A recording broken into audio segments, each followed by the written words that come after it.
السلام علیکم دوستو دنیا کی تاریخ میں منگولوں سے زیادہ سفاک قوم نہیں گزری۔ یہ وہ قوم ہے جس کے ہاتھوں عباسی سلطنت کا خاتمہ ہوا اور مسلم تہذیب اپنے زوال کو پہنچی۔ ان میں انسانیت نام کی کوئی چیز نہیں تھی۔ یہ لوگ جانوروں سے بدتر انسانی خون کے پیاسے اور کسی مہذب معاشرے کے قانون اور اقدار سے اجنبی تھے۔ چنگیز خان کہا کرتا تھا کہ مجھے سب سے زیادہ مسرت دشمنوں کو فتح کر کے ان کا تعاقب کر کے ان کے گھر والوں کی آنکھوں میں آنسو دیکھ کر ان کے گھوڑوں کی پشت پر سواری کر کے اور ان کی بیٹیاں اور بیویوں کو اپنے تصرف میں لا کر ملتی ہے۔ منگولوں نے بخارا جیسے شاندار شہر کو جس میں عالی شان محلات اور وسیع و عریض باغات تھے جلا کر راکھ کر ڈالا۔ انہوں نے سمرقند میں 10 لاکھ افراد کو قتل کیا جبکہ خوارزم شہر میں 12 لاکھ افراد کو تہتیغ کیا۔ بامیان شہر کو انہوں نے صفحہ ہستی سے اس لیے مٹا ڈالا کہ وہاں ایک منگول شہزادہ اپنی جان سے ہاتھ دھو بیٹھا تھا۔ اس جرم کی پاداش میں منگولوں نے شہر کی اینٹ سے اینٹ بجا دی۔ حکم یہ تھا کہ ماؤں کے پیٹ میں بچوں کو بھی زندہ نہ چھوڑا جائے۔ چنانچہ ماؤں کے پیٹ پھاڑ کر وہ بچے بھی مار دیے گئے جو ابھی پیدا بھی نہیں ہوئے تھے۔ منگول جہاں جاتے وہاں انسانی کھوپڑیوں کی مینار بناتے، ہزاروں لاشوں کی اجتماعی قبریں بناتے اور جانوروں کو بھی قتل کر ڈالتے۔ کہا جاتا ہے کہ ہرات میں ان وحشیوں نے 16 لاکھ انسانوں کا قتل عام کیا۔ ان شہروں کی تباہی کے نتیجے میں ہزاروں دانشور، شاعر، سکالر، مصور، لکھاری سب مارے گئے۔ مسلم آرٹ اور کلچر ختم ہو گیا۔ کتب خانے تباہ ہو گئے۔ کتابیں نظر آتش کر دی گئیں۔ سینکڑوں بار سے محفوظ قیمتی نسخے، علم کے خزانے اور مسلم سلطنت کا جاہ و جلال سب مٹی میں مل گیا۔ وہ مرغزار شاہراہیں اور وادیاں جہاں زندگی دوڑتی تھی دیکھتے ہی دیکھتے ویران ہو گئیں۔ 1258 میں چنگیز خان کے پوتے ہلاکو خان نے بغداد پر حملہ کیا۔ بغداد اس وقت مسلم شان و شوکت کا مرکز تھا۔ مورخین کے مطابق 34 دن تک بغداد میں 18 لاکھ انسانوں کا قتل عام ہوا۔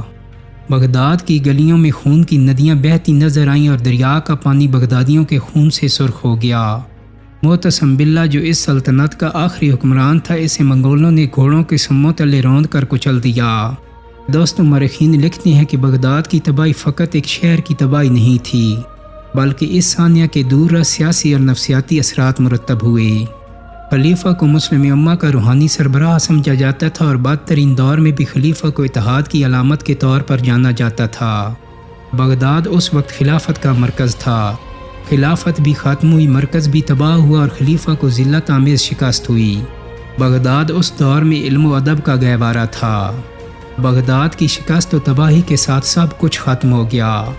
کتابوں کے عظیم خزانے، آرٹ کے نادر نمونے، فلسفے اور سائنس کا وہ علم جو کئی سو برس کی محنت کے بعد کشید کر کے بغداد کی درسگاہوں میں پڑھایا جاتا تھا، سب دنیا سے مٹ گیا۔ مساجد، جامعات، ہسپتال، محلات، لائبریریاں سب نظر آتش کر دی گئیں۔ عظیم شاعر سعدی نے اس زمانے میں شیراز میں بیٹھ کر بغداد کا نوحہ لکھا، جسے اب تک فارسی شاعری میں سب سے رکت انگیز نظم سمجھا جاتا ہے۔ ایرانی اور عرب جنہوں نے دنیا کو اعلیٰ پائے کی علمی اور سائنسی تحقیق سے نوازا، سکوت بغداد کے بعد پھر کبھی متحد نہ ہو پائے۔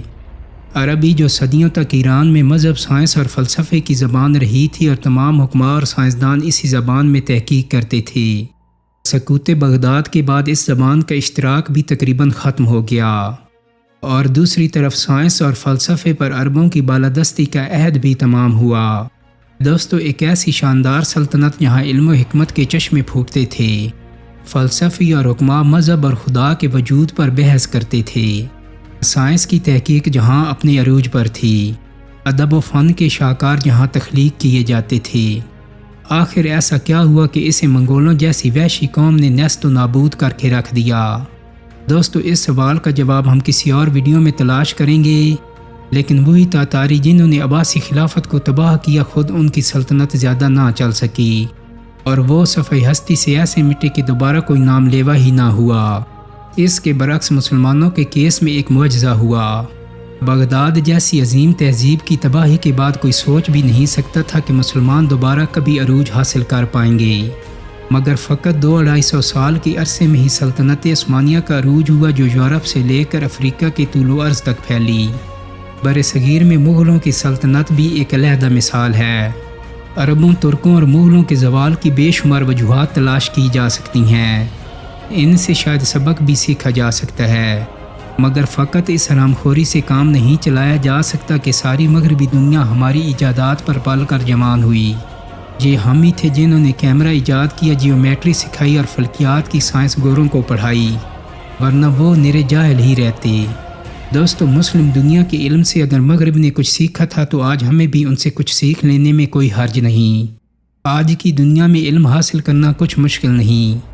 اگر آپ میں ہنر ہے تو آپ ایک ای میل کر کے، ایک کلک کر کے، ایک اپلوڈ کر کے دنیا کے سامنے اپنی قابلیت رکھ سکتی ہیں، مگر اس قدر آسانی کے باوجود مسلم دنیا کا المیہ یہ ہے کہ وہ ترقی یافتہ دنیا سے کوئی 100 برس پیچھے ہے، اور اس کی بنیادی وجہ یہ ہے کہ مسلم دنیا نے تحقیق اور جستجو کا دروازہ بند کر دیا ہے۔ بظاہر مسلم ممالک میں بڑی بڑی شاندار جامعات ہیں، وہاں دنیا کے بہترین استاد تعلیم دیتے ہیں، قابل سکالر وہاں ریسرچ کرتے ہیں، مگر یہ کسی بھی طرح مغربی جامعات کی تحقیق کا مقابلہ نہیں کر پا رہے۔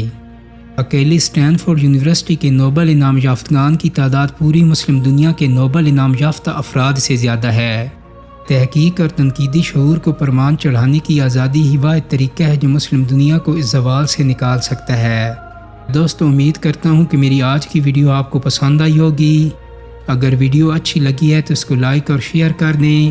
میرے چینل کو سبسکرائب کرنے کے ساتھ ساتھ بیل آئیکن کو بھی کلک کر دیں تاکہ آپ کو میری آنے والی مزید ویڈیوز کے نوٹیفیکیشن ملتے رہیں۔ بہت جلدی ایک نئی ویڈیو کے ساتھ ملاقات ہوگی۔ اپنا بہت سارا خیال رکھیے گا۔ اللہ حافظ۔